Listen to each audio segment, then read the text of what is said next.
13 bishan Juun ayay ahayd markii Foosiye Axmed Cali oo ah gabar Soomaaliyeed ay naga codsatay inaan booqano oo aan baahino muuqaalka iyo xaaladda murugaysan ee qoyska Xabiibo Axmed Xasan. Ilaahay subxaanahu wa ta'aala saga ay awoodiisa ku ahaatay idankiisa qofna dhibka iyo naxariistu midna lama dhalanin mid walba Ilaahay subxaanahu wa ta'aala wuxuu fiirinayaa samirkiisa iyo inta ay leeg tahay dulqaadkiisu Ilaahay baana ugu tala galay bay ila tahay Ilaahay subxaanahu wa ta'aala iyagana inuu ka dulqaado annagana inuu ku soo keenin baan Ilaahay khaliqul jibaarka ka baryeynaa reerkan saakiinta abadiya laga soo xareeyay waa wiil iyo gabar walaala oo xanuunsan waxaana dhashay maamada ag taagan waxay iska duwayaan ma leh waxay cabsan karaan ma leh waxay karsan karaan ma leh ma qubaysan karaan wax ma cuni karaan wax ay caawa ku dhaxaan ma haystaan hanti ma haystaan qolka meeshaas reer islaamid looga bariyay oo ku xareysan yihiin caawa hadii dariska u soo galana way hooyan karaan hadii ay u soo galin karin ma hooyan karaan waxaan ka codsanaynaa ummadda islaamka inay waxay awoodaan taraan wiilasha wariyayaasha anaga u qayla dhaaminay anaga u yeernay annagaana ku barinay inay kaamaradaas nagu caawiyaan oo ay reerkaas masaakiinta ku caawiyaan Ilaahay subxaanahu wa ta'aala qofkii qof islaam ah oo dhiban caawiya isaga ayaa caawiya iimaankana Ilaahay subxaanahu wa ta'aala iyaga ha u sugo dibtana Allah ka dulqaado. Maantay oo ay taariikhdu ahayd 15 Juun ayay awoodda Alle ku sugnaatay inaan booqano qoyska hooyo Xabiibo Axmed Xasan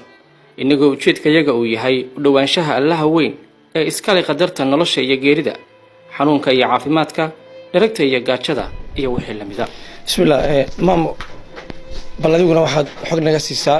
labadan caruurta ay xanuunsan waqtiga xanuunkoodii uu bilowday iyo heerkaad la soo madhay iyo haatan xaaladoodu sidee tahay wax idin kaga muuqdana waad aragtaan waxaan la soo marrana Allaha weyn baa og oo waaxidka waan aad aragtaan waxa dushooda ka muuqda baadiyaan la joogay tan iyo dhalashadoodina way jiranaayeen intaasna inta aan la soo maray Ilaahay baa ka warqabay aadana kama sheekayn karo aniga hadda la soo maray baan ka hadli karin oo ay tahay hadda Ilaahay weynaha baa og laakiin waa ogsoontiin qof jiran qof haya inuu qalbigiisu iska fudud yahay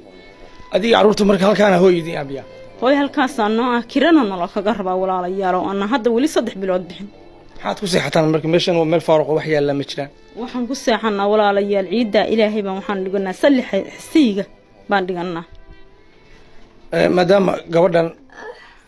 muxsanada ay aragtay hawshiina inagu in la soo xiriiray haddana muuqaalkiina armeynaan baahino qofkii islaam ah oo rabo inuu wax la baxo oo ku caawiyo xagee wax kugu soo hagaajin kara oo telefoon ma leedahay teleefoonkayga igu soo hagaajinaya aniga telefoon leh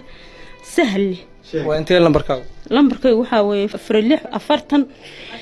46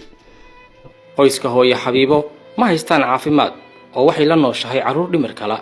ma haystaan hooy oo waxay ku nool yihiin goob aan ku habboonayn nolosha aadanaha marka laga reebo gurmadka aan badnayn ee dariska